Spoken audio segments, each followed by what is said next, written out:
Hey,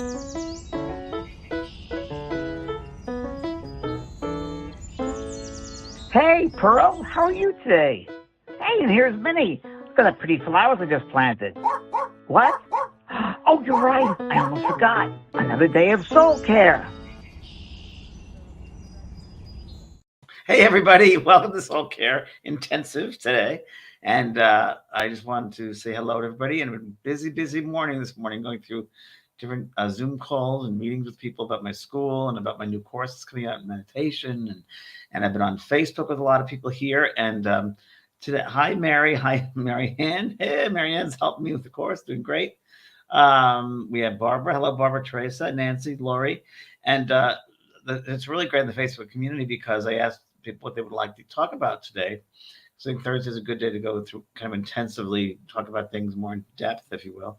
And a lot of people mentioned they'd like to talk about trauma or the loss of a loved one, and also the toxic people and how to get rid of toxic people in your life, which I think are two great things to talk about. And I've written books on these things. So actually, I have one that I'm going to refer to because it's like one of my Bibles in grief, called Healing Grief and Reclaiming Life After Any Loss. And there are many different types of losses, so we're going to talk about that. Hello, Ann Buffington. Ann, are you going on the cruise? I thought you were going on the cruise. I was not sure. I remember you said you were going on the cruise. Speaking of the cruise, my last cruise, we're almost sold out. We have 3 cabins left. 3 cabins. I got a call yesterday from the man, Ron Oyer, whose company's doing the cruise with us. And he said there are some 3 inside cabins, and then there's 1 balcony cabin.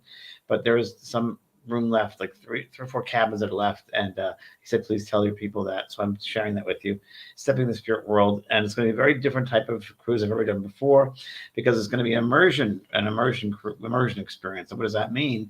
Well, the first day we're going to introduce you to different guides, and we're going to learn about leaving the body, going in and out, and how to go to different levels of consciousness, kind of like have out-of-body experience, if you will. I worked for the Monroe Institute, an institute in the United States that specializes. And Robin Riff's son was on one of my shows once, on both sides now. He was there.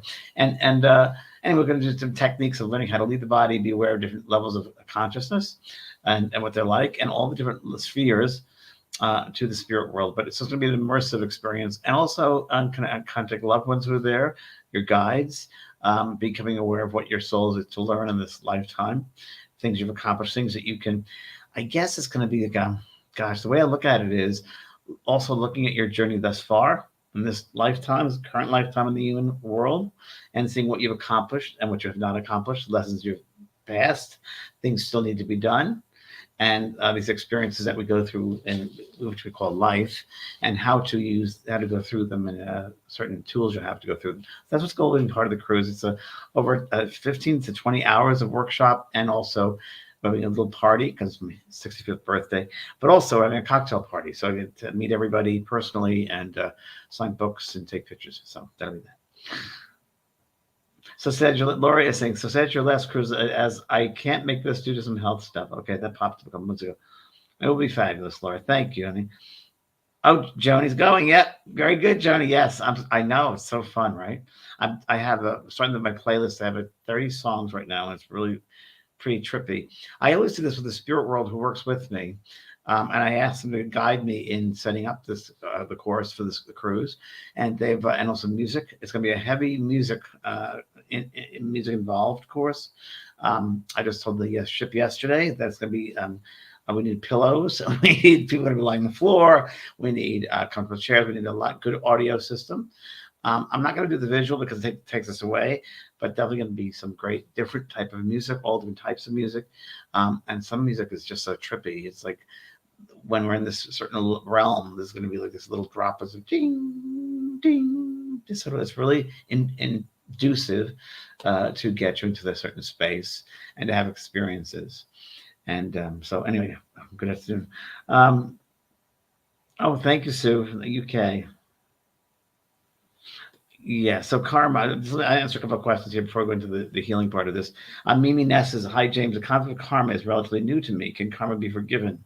Anything can be forgiven. So karma isn't necessarily negative. There's also positive karma. So when you think of karma, just think of everything as energy, right? It's how you use the energy, how we as creative light beings, that God light we are, God is constantly creating. And we are that light. We are that God force within us. So life is about creation. It's all life. It's not just us, it's the animals, the trees, there's all the different kingdoms, the world connected to everything. So it's how you're going to use this energy that you've been given here and the responsibility of that energy. How will you treat another? And to me, it's the golden rule. What you give out, you receive back. Treat another person as you want to be treated, right? So karma, we could say, is just how the energy has been used previously from you. In this lifetime, it comes back to, it's a learning tool. Karma is a learning tool. You learn, if how you use the energy. If it's used in a very loving, positive, compassionate, forgiving way, great. If energy is used to bring a light to other people, to enlighten them, to make them laugh, to bring peace and happiness and joy to others, and then help them, then that's good. But if one goes out of their way to hurt someone, and whatever that means, whether it's through greed, whether it's through abuse, whether it's through taking advantage of someone, that also is energy, and that will come back to you to learn. If you're going to give that out, you're going to get it back. So it's like a boomerang effect, karma. So put the good, you get good back. Negative, you get negative back. That's it. We have choices every day of how we're going to use that energy. So that's, I guess, maybe the best way I can describe that. So don't think, many people think the karma is negative. It's also positive. It's also very positive. And people that live a life, by the way, let's say millionaires and money people and all that, that could be a lesson. It's all lessons. So that's a big lesson for them, how they're going to use that wealth, right? Are they going to use it to just do negative things or help others and share that? Or how are they going to use this? You see? So it's all about how we're going to use that energy. That's what it's about. Okay, good. Very good. Lots of those go, right. Love Joni. Let light in, give light out, a beautiful circle of love and energy that will make the world a better place. You got it, Joni. I can't wait to spend my 65th birthday with you, girl. I'm so looking forward. Yay. Hi, Cindy Walker. Hi, Cindy. I remember you, Cindy, very much. I remember you. 20 last crew, Bogota. Yep. Sally and Sarah met them on the cruise. That's right. I'm still close friends. Yeah, you meet a lot of people as friends. I got this year more. Hopefully next year we'll try and get, I was your practitioner for animal communication. Yes, you were for a while. Hope to be back on your website soon. Okay, let me know. Okay, Cindy, sounds good to me. So some people want to know about dealing with grief and how to deal with grief. And grief is a part of the human experience. It's, again, a hard lesson. And remember that in the school of Earth, that the lessons are not always easy ones most of the time. And this is the great opportunity to grow here. And we've all chosen it. There are souls that are waiting to come back here, because this is the one school that you can grow and advance in ways you couldn't anywhere else. So you can grow quickly here. You can advance quickly here by using the energy in a positive way. So we go through these, what can appear to be painful experiences, which are, it's in the human experience, losing someone you love, whether it's a family member, mother, father, or sibling, or a partner of yours, or a pet of yours. I've been through all of that, and many of you have as well. They're all hard, all different, but all kind of hard, right? I went through the whole AIDS crisis. Lost a lot of friends with AIDS of that. And that was a major one. And all traumas. Divorce is a trauma. Losing a house is a trauma. Losing your job is a trauma. The empty nest syndrome is also, it's hard. And we have to learn about grieving for all of those, and it's how we handle that. And we can rise above it and see it and go through that experience, the fullness of the experience. It doesn't own you. It doesn't define you, but it's something you go through. Losing a child is, I think, one of the hardest experiences in this human experience. But it's also these are great opportunities to know more, be insightful about yourself, about the world around you. Many times I always say the dead always leave gifts for us, but we need to have the courage and faith to open up the gift, look inside, and see what they left for us. And that's really, really true. So I want to read you, because someone asked me on the Facebook page to please talk about this. So I'm going to. So I wrote the Healing Grief, and I want to go through healing guidelines that I created, that I wrote. And maybe you'll enjoy this. So healing guidelines. Allow yourself to go through the complete grieving process, which, of course, Liz Kubler-Ross talked about several different, anger and a whole bunch of different I think you have to go through in order, emotions you have to go through, letting go and surrendering and guilt, all these different things you have to go through in the process of grieving. It's true. I also talk to your siblings and friends about the loss of your parent or partner or someone that lost in your life or a friend. Talk to people about it. It's very good to talk and get it out and share it. Don't keep it inside you. Share the energy outside, because people can also help you and assist you, and also help you to look at something from a different perspective, as maybe, as I am helping you right now. Each one will be reacting in his or her own way. So when you're losing, like this just happened to me when I lost my sibling just recently, that everybody handles grief in a very, very different way. So never expect anyone to handle grief the same. Everybody is different. Have no expectations about someone else, how they handle grief. We're all different people. Some people are emotional, some people are not. There can be some resentment or some guilt about unfinished business that they might have. So remember, everybody's dealing differently with it. And what you can do is be that loving individual, knowing that your life has been enriched by that person, and that there is no death, that you'll see them again when it's your time to cross over that bridge and be with them. Very much so. So I just was on a call this morning, and one of the people said on the call, which is really great, that James, because I'm doing this meditation course, starting to work on that, to finish that up actually. And they said, God, the producer who's doing my promotional tape for it said, wouldn't it be great if people just would realize that there's no death? I said, yeah, that's what my work is about. That there's no death. My God, life would be lighter and kinder and funnier, and there'd be more joy for people in life. I said, that's exactly right. And that's what I'm trying to do. So when you have a new perspective of things, it changes. Of course, the human hurt is still there. It's still there. That's still part of it, because we miss that physical attraction. We do. And that's okay. But you can't let it overwhelm you or own you. Right? Okay. Review your relationship with the deceased. What have you learned from them? Good one. How has she or he made a difference in your life? Are you proud of something that your parent, grandparent, friends, sister, brother has given you? Make a list of all the positive attributes of your loved one. So when they pass to their side of this life review, they look back at the review and they see everything they've done with you, all the different things they've said, whether good, bad, or different.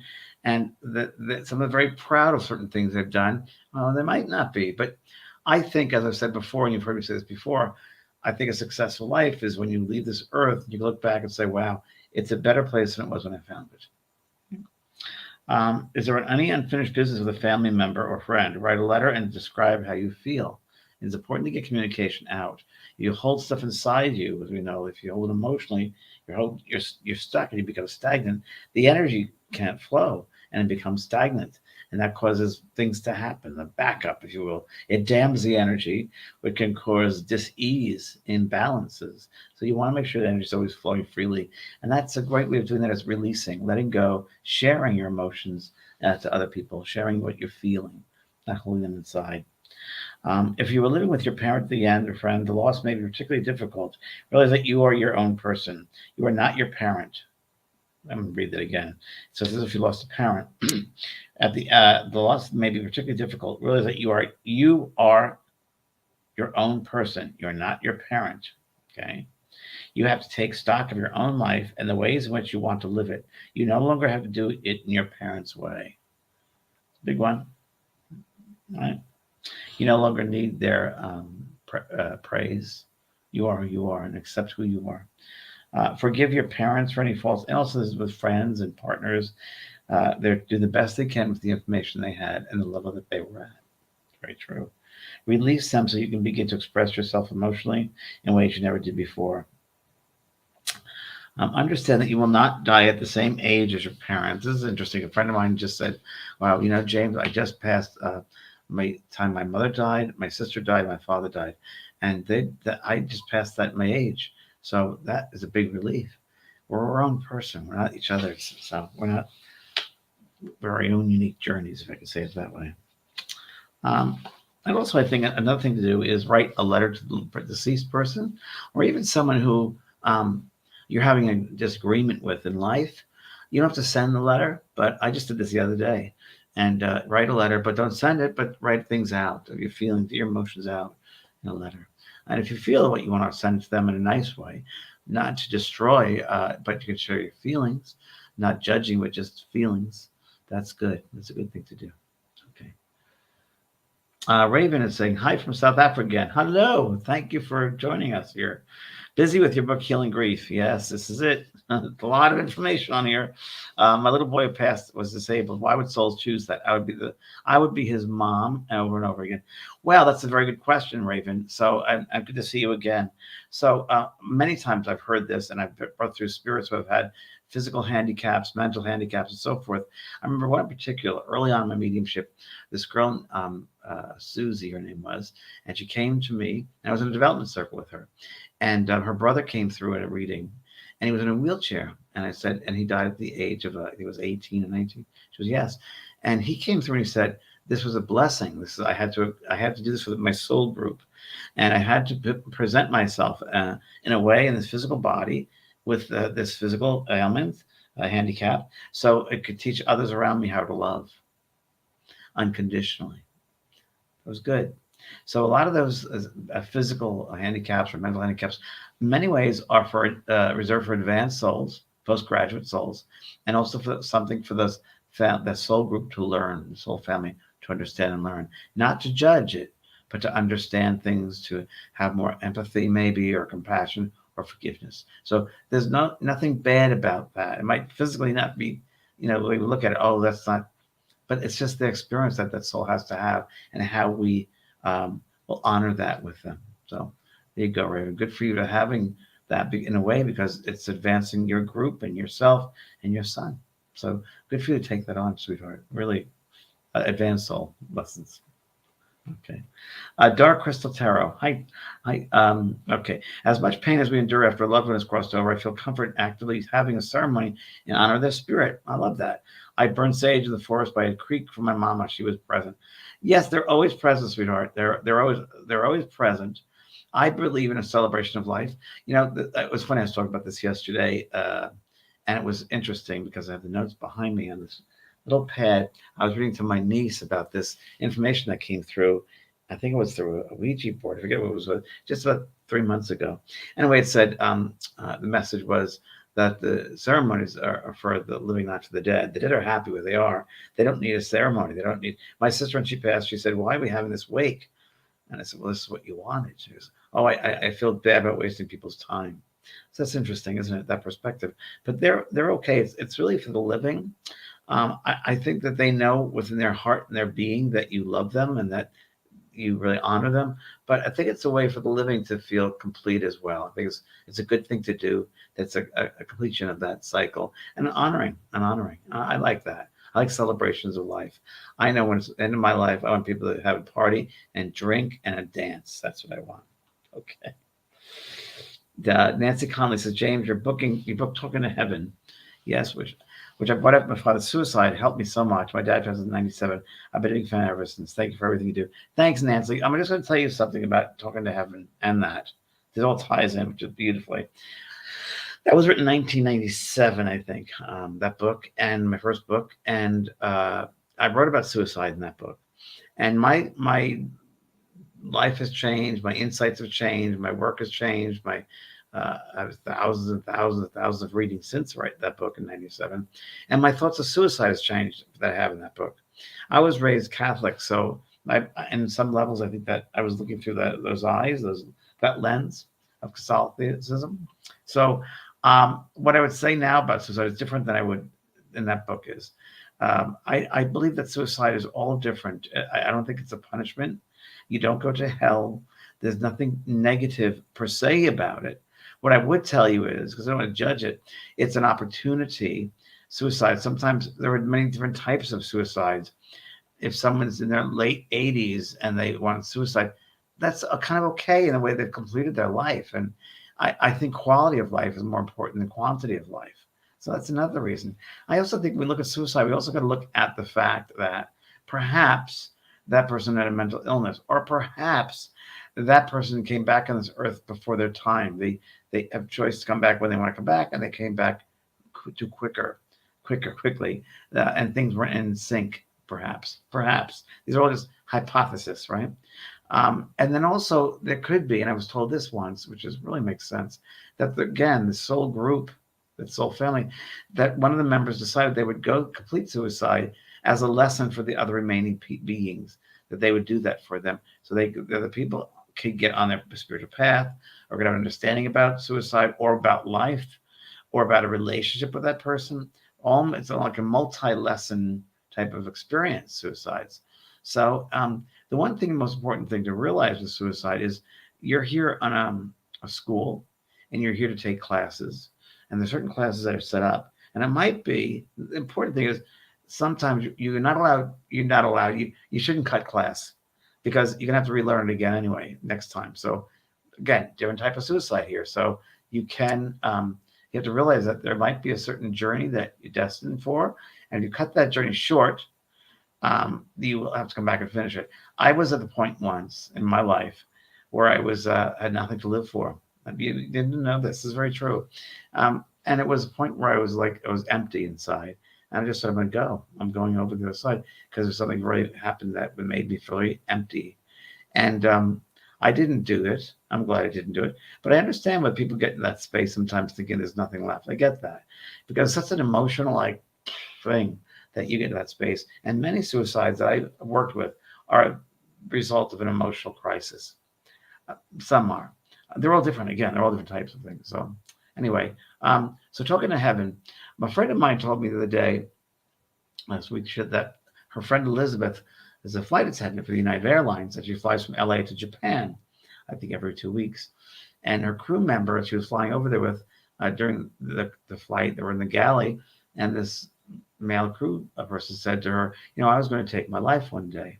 She goes, what? She goes, but I read this book and I didn't do it. And the book was talking to heaven. So it's very interesting that you never know how things, the rippling effect of these things. And I'm now going to send him, I don't know this person, but my friend has the address. I'm going to send him some other books and just say, I'm glad that it helped you. There we go. Okay. Thanks, Marianne. Thank you. Jonathan, great to see you, James. My grandmother, who passed, always kept a jar full of quarters in an age of debit cards and credit cards. I always wonder if the random quarters I find in random places is her. Jonathan, it very well could be. Very, very much so. Could be. And just open up your mind to have memories, because they tend to come back many times with memories they shared with you, life experiences, moments. They come back with those moments of memories that they shared with you. And that's a great way to remember them or to know them. I was recently in Fort Lauderdale last week doing an event, and I had a boyfriend then years ago, for 10 years, who lived in Fort Lauderdale, and I lived in LA, and we had a long distance relationship. And it was just a connection. It was a soul connection. And I just think of the love of my life in many ways. And it's very interesting, because whenever I go to Fort Lauderdale, I think of John. His name was John as well, John. And I walked in my hotel room, and I went to put the bathroom light on, and he was standing right there. Clearly, not objectively, subjectively, I saw him, the image. And the feeling came about, Fort Lauderdale and the memories. And it wasn't me creating it, it just happened. So that does tend to happen, Jonathan, and everybody else. You'll have those memories. It's pretty cool. I love that. I love that. It's really wonderful. Thank you. Sophania, James, do you believe that we sign up for all of our obstacles and tribulations on earth? Yes, I do. Yes, I do. Listen, if it was easy, Stefania, if it was easy, you wouldn't be here. You wouldn't grow. You wouldn't learn anything. You have to go through these things, and it would be pretty boring, right? If it was all flat. So you want a little bit of that, because it makes you stronger. It makes your soul stronger. You always remember that. You signed up for it. We all signed up for it. These are opportunities for growth. So let's think of it possibly. Even those things, that the hardest people in your life, what are they teaching you? Instead of getting to judgment of that person's that way, they're bad, they're negative. What are they teaching you? What are you teaching them? So I say this, and I'll say it again, that every single day on our path, we have students or teachers come upon our path. What are they teaching them? What are they teaching you? It's really important. Colleen. Hi, James. Colleen from Ireland. How you doing there, Colleen? Very good. I might see you then in October. I might be over there. Just saying. I'm going to be in Scotland and England. I might go to Ireland. Such an inspiration. I can't wait to join your class in the future. Very good. May I ask you a question? Do you see healing through mediumship? My calling. So mediumship itself is healing. There's healing through mediumship. So that's part of it. So I think it could be, Colleen. The one thing I'd say, Colleen, I think you have the ability, but you have the patience to withstand it. So when I say patience to withstand it, well, are you in for the long term? Because mediumship is long term. I find that with students, I had a call yesterday with my mediumship one students, and it really is a matter of patience and development, day by day, a process. It's not rushed into. You become very subtle energies. So it could be for you if you take the time. And just so speaking of, because I'm working on this right now, I have a list of my courses from the school. This is the JVP School of Mystical Arts, and these are the courses that I presently have there. If any of you are interested, I'm going to just name them. And if it rings true to you, like it resonates, go look into the course and see if you want it's something you'd like to take. So mediumship one, I have animals, spiritual animal friends, enhancing your intuition, uh, psychic intuitive uh, psychic intuitive skills, connected to your guides, really good one, good one. Bringing heaven home. Bringing heaven home is a lot. With the cruise is going to be involved when you bring that awareness, heaven home, connecting with spirit, and these are all different price points too. But it's really connecting with the spirit world in a simple way for like a weekend, the weekend course. Life after loss, which is what my book Healing Grief is a lot of this same information. One of my favorite courses is 28 Days to Transformation. Great course. It's a course I channeled, and it was really about. It's a progressive course, which means that you take it every day for 15 minutes. Each day is a different day of 28 days, and I guide you through the lesson and put you in a meditative state. And you look at your life and the people in your life, the traumatic events in your life, and you become aware of what they taught you, how you're accepting it or you're not. Is there any forgiveness that's needed? You need to love yourself more. Have you given away your power? Are you empowered? So that's a 28-day transformation course. Really, really good. Psychic Portals is a course which is basic psychic work, how to get involved on a psychic level, basic intuitive skill sets, grounding, centering, awareness, connection with others, connection with energy. So it's all about psychic portals. This is one which I love, Forgiving the Unforgiven, which is a course that we're spotlighting around. Because let me tell you, when you start to forgive, you open up spaces. You need space. We all need space to expand and grow. And when you don't forgive, you contract in your life and you hold back, like I mentioned earlier, and the energy doesn't flow. So forgive the unforgiven. And many times those situations in our life, which seem, how can I forgive that? Doesn't mean you condone the situation that happened, but go to the higher level of forgiveness, because you never know what people's backgrounds are, where they've come to, what their life experiences. Spiritual life coaching, great course. A 7-day energy cleanse is a really great, quick course of changing your awareness, your perception about how to bring in positive energy, letting go of the negative.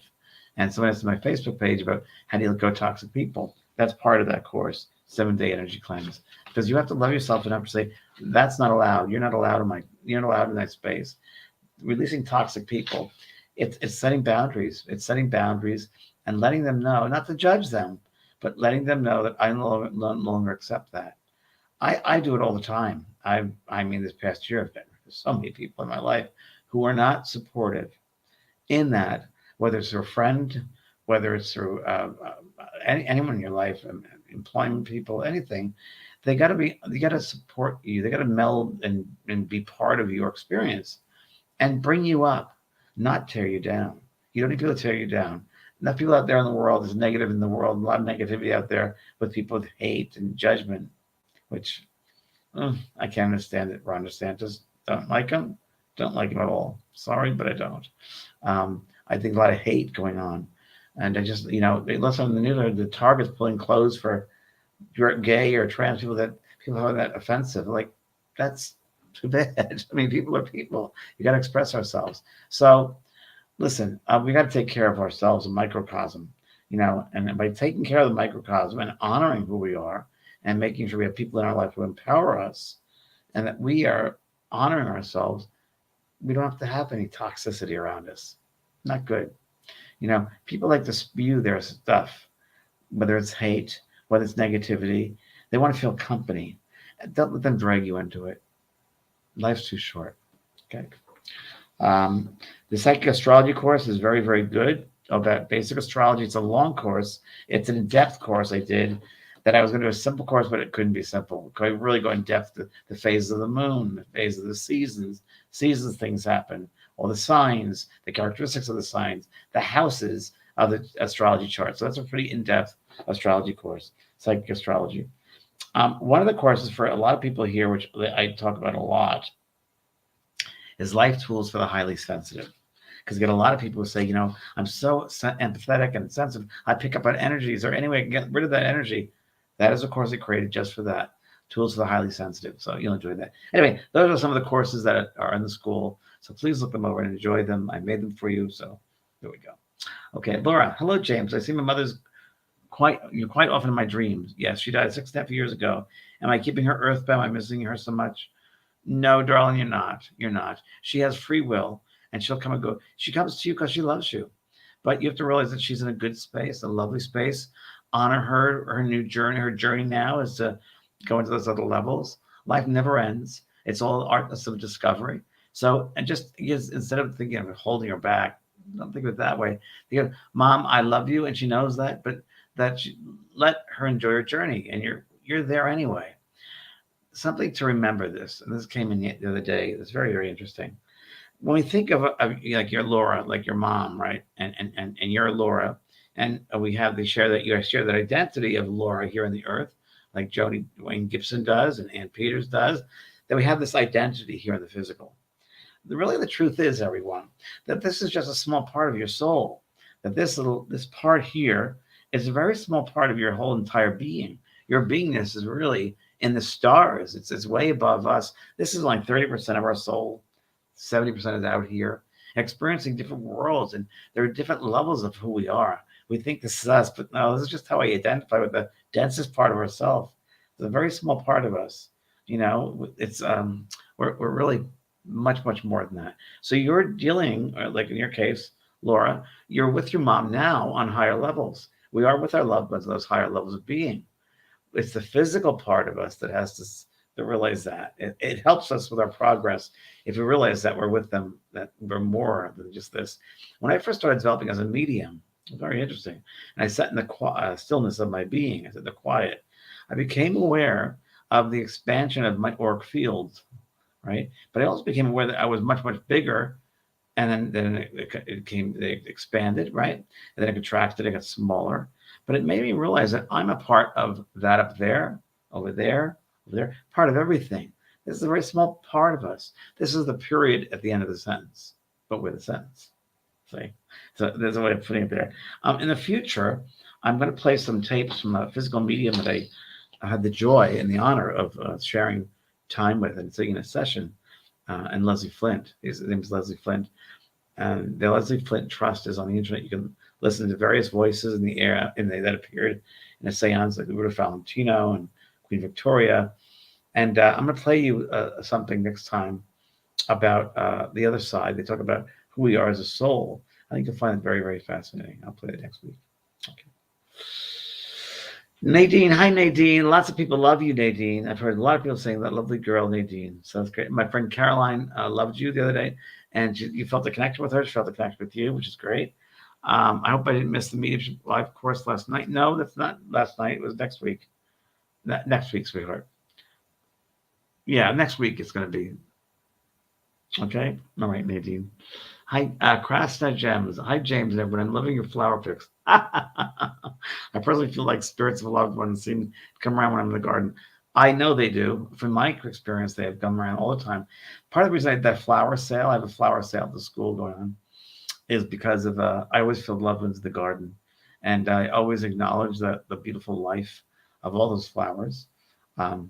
I just honor them all, and I like to be part of all of that. Like that oneness of life that I'm feeling is every time I go out of my house to the garden, I try to do a different sense of feeling connected to everything. So it's pretty cool when you start doing that. Part of the trees, part of the grass, part of the flowers. Then they get in the petals. Then why can't you put yourself in the middle of the rose? So all these different types of things. So good. It's a great journey, flowers and gardening. Thanks, sweetheart. Here we go. Let's see. We have Mary, okay. My mom passed 18 years ago, and dad now. I'm sorry you're going through that, sweetheart. I'm sorry you're going through that medical. I think she's calling him home. It could be that your mom is calling him home. Um, you know, we're so connected with the heart. You know, that's what the soul, the seat of the soul is the heart. And I've heard that before that they sometimes they're so close, they want to go together. It happened to a good friend of mine. He I met his mother and father. They were in their late 80s, and they came to a demonstration I did in New Jersey, and they went out to dinner. We had a great time. But they were so in love that the father passed away on a Sunday, and the mother passed away that next day, Monday. They were so connected. It does happen. There's no end, you know. The only thing that's real is love. So very, very good. So I think that's it. Any other questions you might have? I can answer for you. No? Okay. All right. Well, thank you, everyone, very, very much. And I will be doing again, I'm going to be doing some live readings online. So we're putting that together right now. So look forward to working and demonstrating for you online. And looking forward to sharing that with you. Um, Stefani James, I went to a tarot reading and medium experience, and you were right, it wasn't real. It depends on the person. So anyone you need is on my vampire.com, my website resource page. Psychics, mediums that I trust, that I know that are genuine. Just like any profession, you have people that take advantage of others. You know, it's a shame, but every walk of life has that, unfortunately. All right. God bless you all. We'll see you next time. Okay. Have a great Memorial Day weekend for everybody in the United States, and everybody else loves you all. Thank you. Bye bye.